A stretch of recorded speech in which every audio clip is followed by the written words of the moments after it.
Eu agora vou falar no querido Vitalino, aquele homem querido. Você preste atenção, que ele fez o boneco e vendeu a multidão. O Vitalino partiu e deixou recordação, pelo jeito que eu tô vendo. Nessa hora eu sei que eu rimo, a gente tá festejando 100 anos de Vitalino. Mas de Vitalino. Ele foi para além daquela cerâmica utilitária. Ele não se entendia com o artista. Ele mesmo falava, quem diz que sou artista são vocês, eu não sei se eu sou artista. Olha, desde 1947, eu aos 7 anos, via meu pai trabalhando e já ficava ao lado dele. Então, a parte da manhã, ele pegava e ia buscar o barro lá, aqui no Rio Pujuca. Nós já acompanhava ele com a gente cavar o barro, pôr num carrozinho, aí nós chegava em casa, aguava o barro e no dia seguinte começava a trabalhar, modelar. E dali daquela parte que ele estava modelando o barro, nós ficava ao lado dele, os 4 irmãos, eram 6, mas naquela época já tinha 4 trabalhando ao lado dele. Então isso aí eu fui aprendendo com ele e quando ele trabalhava a semana, na sexta-feira, levava ao forno as peças. Pronto, e no sábado ia para a feira. Augusto Rodrigues que era ligado ao movimento, né, de renovação, esse processo histórico-cultural do modernismo. Ele foi ao Recife, foi à feira de Caruaru, viu o Vitalino e seus companheiros lá e trouxe para uma exposição no Rio em 1947. Que o poeta Joaquim Cardoso, que é um grande poeta brasileiro, né, apresentou essa exposição, onde ele dizia que essas formas tinham igual valor, muitas delas, às dos artistas da norma erudita. Antes mesmo do Vitalino chegar ao Rio de Janeiro, em 1947, né, por meio da exposição de cerâmica de popular pernambucana, que foi o grande mobilizador dessa exposição, foi o artista Augusto Rodrigues, irmão do Abelardo, colecionador também pernambucano.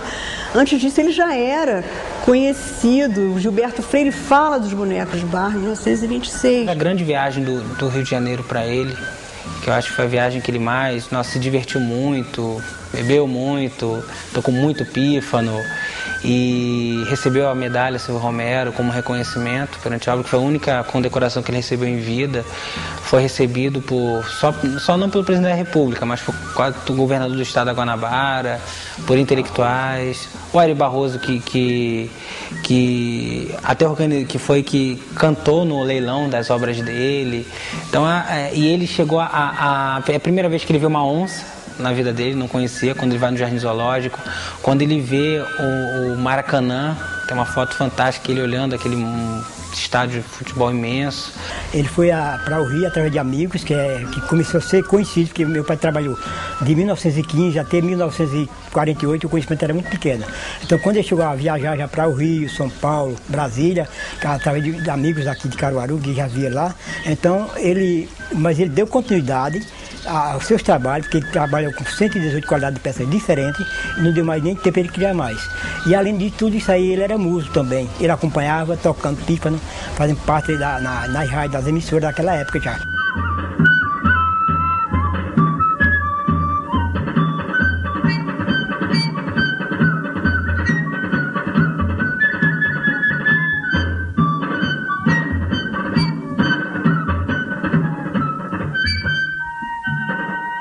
O Vitalino na verdade, a mesma coisa que você dizer assim, por que Michelangelo? Porque, na verdade, é o artista popular mais completo. Ele teve, ao seu lado, o pioneirismo, a capacidade de expressão do seu povo. Foi um artista que não fez nenhuma concessão ao exterior, até porque naquela época era mais difícil. Ele é um artista local com uma possibilidade de apresentação internacional.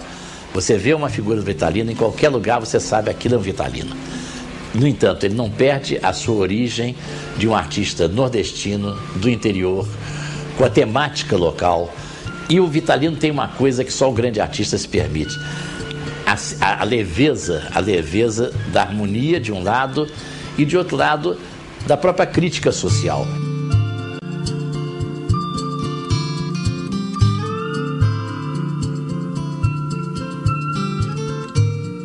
Vitalino começa os seus trabalhos a partir da realidade rural dele. né? Então você vê todas as peças, as primeiras peças, provavelmente as primeiras peças, retrata as atividades rurais, o homem trabalhando no campo, o homem trabalhando na roça, o caçador, o homem pegando o boi no mato, a vaquejada, o vaqueiro, aí o cangaço também, que é uma coisa que percorre o Nordeste, mas ele passa a perceber também as questões sociais, então o comportamento do vício, o comportamento da religião, o comportamento, né, da violência. E a obra de Vitalino, ela está falando de alguma coisa que está na vida das pessoas. Não só da vida das pessoas, das populações rurais, como ele, que é de origem rural, que é um lavrador ceramista, mas das pessoas que migraram para as grandes cidades. E o que é fantástico é justamente isso, que ele lida com aquilo que é banal, com aquilo que está ao alcance de qualquer olhar. Ele não traz alguma coisa preciosa, mas ele faz alguma coisa preciosa ao trazer essa coisa que está à vista de todo mundo, mas que as pessoas não percebem. Quando ele reproduz, quando ele cria essas cenas, ele faz com que as pessoas olhem para esses segmentos e olhem para dentro de si próprios. Os dois temas centrais são, de um lado, aquele que representa a estabilidade, o establishment, de certa forma, que é o boi, e de outro lado aquele que representa a revolta, que é o cangaceiro. E ele convive com essas duas coisas. Se reparar, o do meio é a crítica social. Ele não vê o cangaceiro agressivo, ele vê o cangaceiro sorridente.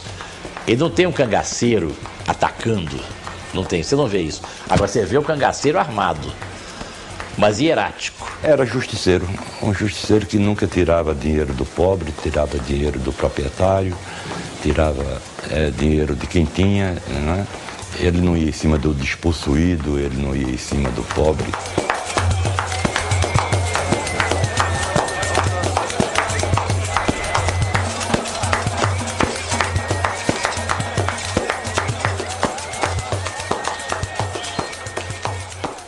O orgulho mais que eu me sinto feliz é sobre o Retirante. Apesar que eu gosto muito dessas peças, porque o Retirante mostrava o fracasso, a vida dos pernambucanos.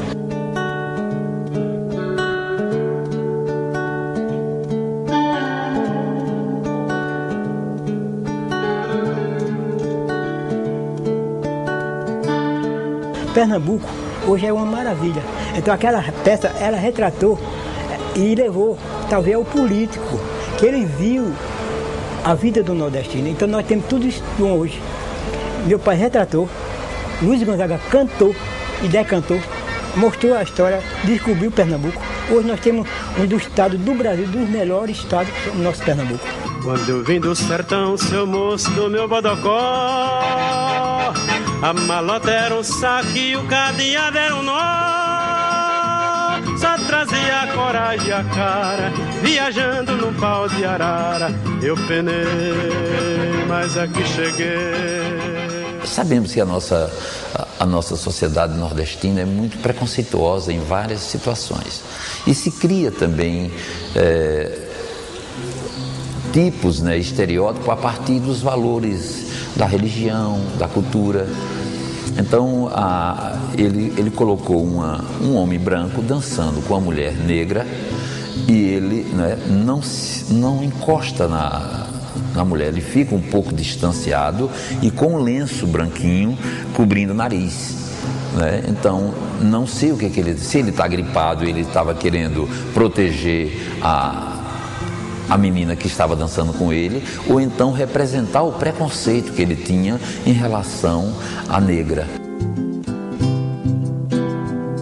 Houve um momento que alguns jornalistas, vendo Vitalino trabalhar, fotografaram ele colocando peças dentro do forno. O próprio boi, né? Ele tinha feito, o boi estava seco, a argila, o barro, e ele colocando no forno para depois queimar.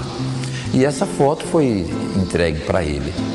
E aparece depois a peça, ele colocando a peça, o boi no forno. E depois foi escrito, né, por uma outra pessoa de que se tratava aquela peça.